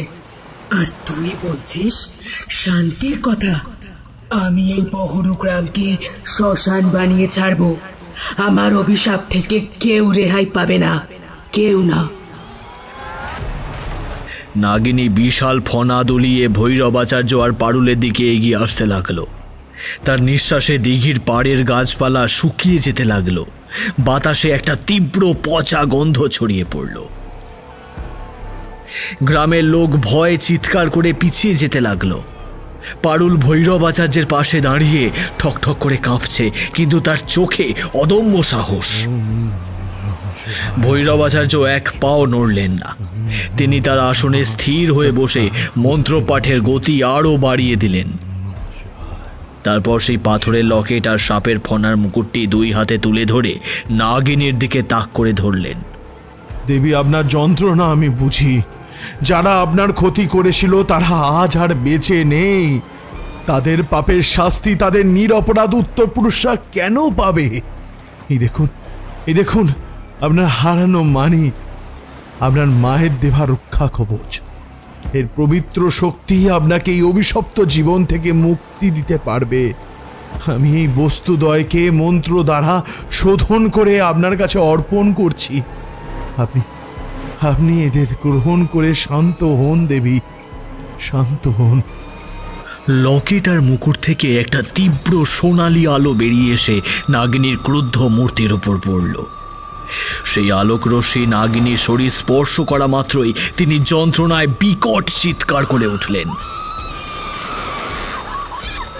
তার শরীর থেকে কালো ধোঁয়া আরো বেশি করে বেরোতে লাগলো, যেন তার ভেতরের সমস্ত অশুভ শক্তি সেই আলোর তেজে পুড়ে যাচ্ছে। না, এ হতে পারে না, না, এ হতে পারে না। নাগিনী চিৎকার করে উঠল। ভৈরবাচার্য আরো জোরে মন্ত্র পড়তে লাগলেন। তিনি তার সমস্ত শক্তি দিয়ে লকেট আর মুকুটের পবিত্র শক্তিকে নাগিনীর আত্মার দিকে চালিত করছেন। সোনালি আলো আর ভৈরবাচার্যের মন্ত্রের প্রভাবে নাগিনীর ভয়ঙ্কর মূর্তিটা ধীরে ধীরে কাঁপতে শুরু করল। তার চোখ থেকে আগুন ঝরা কমে এলো। সেখানে ফুটে উঠল গভীর বেদনা আর অসহায়তা। তার ফনাটা ধীরে ধীরে নুইয়ে পড়তে লাগলো। তার শরীর থেকে বেরিয়ে আসা কালো ধোঁয়া সোনালি আলোয় মিশে গিয়ে ধীরে ধীরে মিলিয়ে যেতে লাগলো।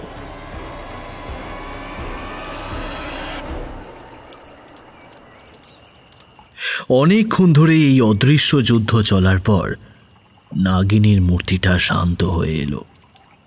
তার ক্রুদ্ধ ভয়ঙ্কর রূপ মিলিয়ে গিয়ে সেখানে ফুটে উঠল এক শান্ত সৌম্য দেবীর মূর্তি। তার মুখে আর কোনো ক্রোধ নেই, যন্ত্রণা নেই, আছে শুধু এক গভীর শান্তি আর করুণা। ভৈরবাচার্যের হাত থেকে লকেটটা ধীরে ধীরে উড়ে গিয়ে তাঁর গলায় আশ্রয় নিল, আর মুকুটটা তার মাথায় শোভা পেল। তিনি ভৈরবাচার্য আর পারুলের দিকে তাকিয়ে মৃদু হেসে বললেন, আমার বহু যুগের জমাট বাঁধা ক্রোধ আর যন্ত্রণা আজ শান্ত হলো। এই লকেট আর মুকুট আমার মায়ের আশীর্বাদ, আমার শক্তির উৎস। কিন্তু ক্রোধের বশে আমি নিজেই এদের ভুলতে বসেছিলাম, অভিশাপের অন্ধকারে ডুবে গিয়েছিলাম। তোমার মন্ত্রপুত উপাচারে আজ আমি শুদ্ধ হলাম। তার গলার স্বর আর আগের মতো ভয়ঙ্কর নয়, বরং অমৃতের মতো মিষ্টি। বহরু গ্রামের উপর থেকে আমার অভিশাপ আমি ফিরিয়ে নিলাম। আজ থেকে কালো দিঘির জল আবার শুদ্ধ হবে, এখানকার মানুষ শান্তিতে থাকবে। আমার আত্মা আজ মুক্তি পেল। এই বলে তিনি ধীরে ধীরে দিঘির জলের গভীরে মিলিয়ে গেলেন। তার মিলিয়ে যাওয়ার সাথে সাথে দিঘির জল স্বচ্ছ টলটলে হয়ে গেল। আকাশ থেকে কালো ধোঁয়া মিলিয়ে গেল, বাতাস শুদ্ধ হয়ে গেল। ভৈরবাচার্য আর পারুল স্বস্তির নিঃশ্বাস ফেলল। গ্রামের লোকেরাও আনন্দে জয়ধ্বনি করে উঠল।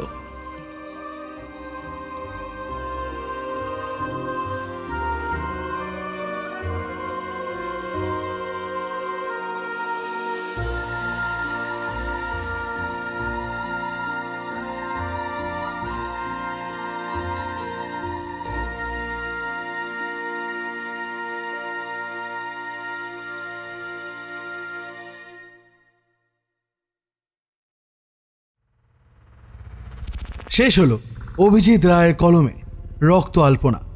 এই গল্পের প্রশ্ন হলো, এই গল্পে কয়েকজন মহিলা তাদের বাড়ির সামনে আলপনা দিয়েছিল আর তাদের নাম। জানাও তোমাদের উত্তর আমাদের কমেন্ট বক্সে, এবং তার সাথেও জানাও এই গল্পটা কেমন লাগলো। আর গল্পটা যদি ভালো লেগে থাকে তাহলে অবশ্যই লাইক করতে হবে এবং শেয়ার করে দিতে হবে তোমাদের আত্মীয় স্বজন এবং বন্ধু বান্ধবের কাছে, এবং তাদেরকে বলতে হবে আমাদের হানাবাড়ি ইউটিউব চ্যানেলটা যেন তারা সাবস্ক্রাইব করে পাশে রাখা বেল আইকন ক্লিক করে অল করে দেয়, যাতে আমাদের নতুন কোনো ভিডিও এলে সবার আগে তাদের কাছেও নোটিফিকেশন পৌঁছে যায়।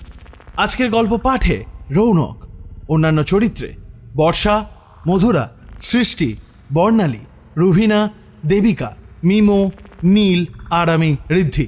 এই সুন্দর প্রচ্ছদটা করেছে সৌভি পিক্সেলেট থেকে। স্ক্রিপ্টিং দিশানি, আবহ, শব্দগ্রহণ ও ভিডিওগ্রাফিক্স হানাবাড়ি প্রোডাকশন, পরিবেশনা ও পরিচালনায় টিম হানাবাড়ি। হানাবাড়িতে কিন্তু আবার গল্প লেখা প্রতিযোগিতা শুরু হয়ে গেছে। কোথায় গিয়ে এই জিনিসটা জানতে পারবে? হানাবাড়ি ফেসবুক পেজে, লিঙ্ক এই ভিডিও ডেসক্রিপশানে দেওয়া আছে। যাও, নিজেদের নাম এনরোল করো আর গল্প লিখতে শুরু করে দাও আমাদের হানাবাড়ি ফেসবুক পেজে। তোমাদের গল্প সিলেক্ট হলে তোমরাও জিতে নিতে পারো এই ইভেন্টের আকর্ষণীয় পুরস্কার। আর তোমাদের গল্পগুলো আমরা নিয়ে আসবো অডিও রূপ করে। তাই আর দেরি না করে হানাবাড়ি ফেসবুকটাও ফলো করে রাখো। তাহলে বন্ধু, আজ আসি, দেখা হচ্ছে পরবর্তী কোনো গল্পে। ততদিন ভালো থেকো, সুস্থ থেকো, হানাবাড়ি পাশে থেকো, সাবধানে থেকো আর ভয় থেকো। শুভরাত্রি।